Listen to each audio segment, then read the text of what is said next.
toute grosse catastrophe maritime, où, quasiment sans exception, vous trouvez un pavillon de complaisance.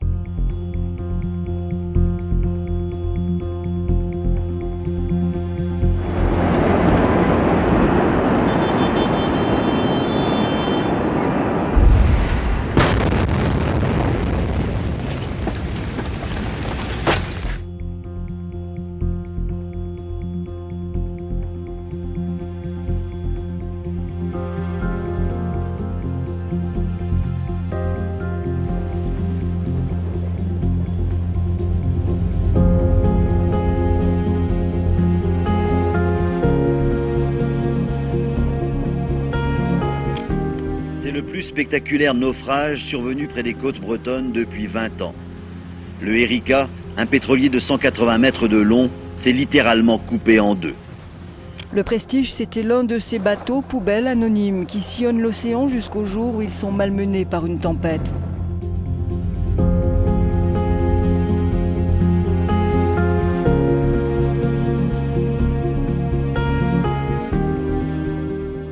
Les pavillons de complaisance, ce sont des États qui accordent leur nationalité à des conditions très laxistes et très avantageuses pour les armateurs. Et au demeurant, ils vont accepter d'immatriculer des navires qui sont dans un état de vétusté qui peut être parfois assez avancé.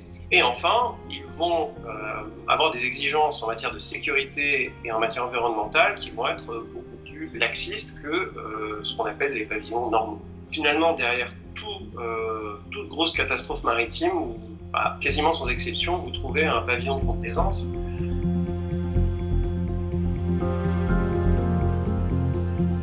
Qui, à eux seuls, recouvrent un tiers peut-être de la flotte marchande mondiale, sachant que les pavillons de complaisance de leur ensemble regroupent quasiment la moitié de la flotte marchande maritime mondiale.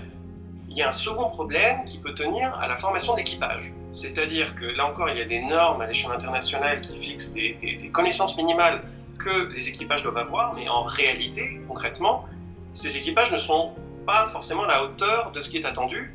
Et de manière encore plus pragmatique, il se peut qu'il y ait tout simplement un problème de communication dans l'équipage parce que les différents marins ne parlent pas les mêmes langues et ne maîtrisent pas suffisamment l'anglais. Donc un simple problème de communication sur le pont peut avoir des conséquences absolument catastrophiques.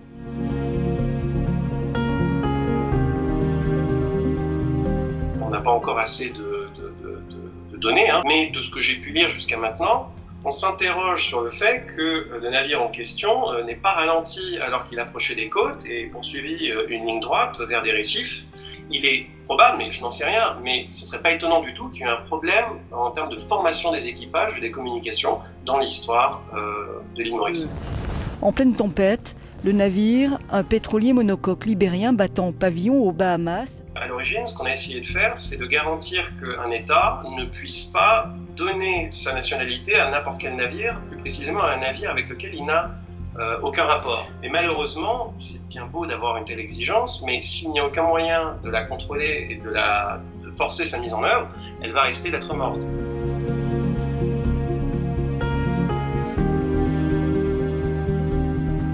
Qu'est-ce que c'est qu'un pavillon bis ?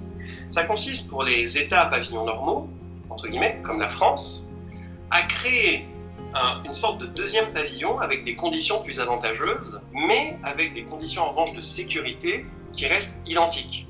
Et donc l'idée est de créer un terrain favorable pour ce qui est de la France, les armateurs français restent en France. Parce qu'on comprend qu'on ne peut pas éradiquer les pavillons de complaisance, mais en revanche on peut inciter les armateurs à rester dans le champ des pavillons nationaux en leur conférant tout simplement des conditions économiques plus avantageuses afin d'éviter qu'ils aillent se mettre sous ces pavillons.